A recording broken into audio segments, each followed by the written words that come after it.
I'm Tom from Do It Yourself Home Automation, and this is a look at how I'm starting to use my solar setup from Renogy to power all of the various hubs and servers and things that I have in my garage as part of my home automation system.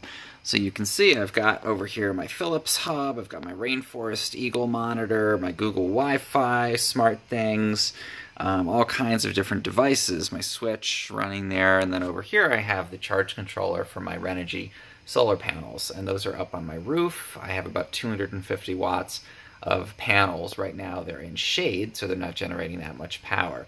But I wanted to do something useful with the power coming out of there, and the concept is to build a system that you could use as a renter if you don't own your house and you're not going to be putting up permanent panels.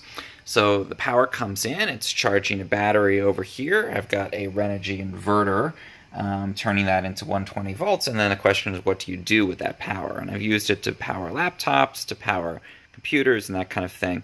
But I want a more long-term solution where it's doing something helpful and even saving a little bit of money in the process.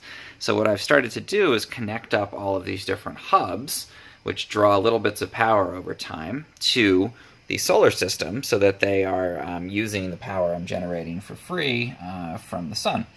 So the Renogy system is generating power. It's charging up this battery that's going through the power inverter and then powering this plug strip here. And you can see I've got another plug strip plugged in, and then I'm starting to put the different hubs into that. And at the moment it's my switch, my Philips Hue hub, and then this extension cord leads outside to some of my outdoor Nest cameras.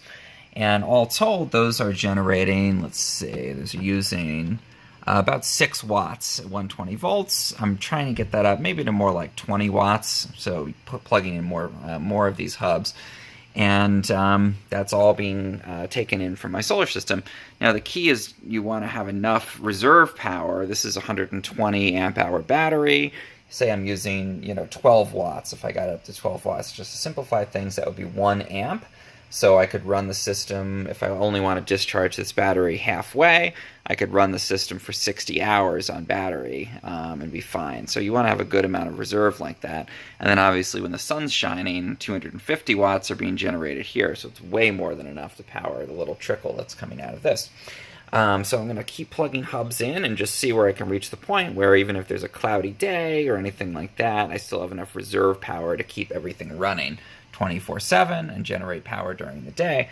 And just to look at what kind of savings you would get out of this. Obviously there's something nice about having everything run off of the solar from an environmental perspective and just independence. But I'm looking here, so far since I set this up last night, I've used almost 1/10 of a kilowatt hour. Given that here in California a kilowatt hour can be up to 37 cents, for a 1/10, I've saved almost 4 cents so far in a couple of hours of having this up and running. So, you're not going to be making huge amounts from it, but at least it's taking a little bit of power each day off of your electric bill.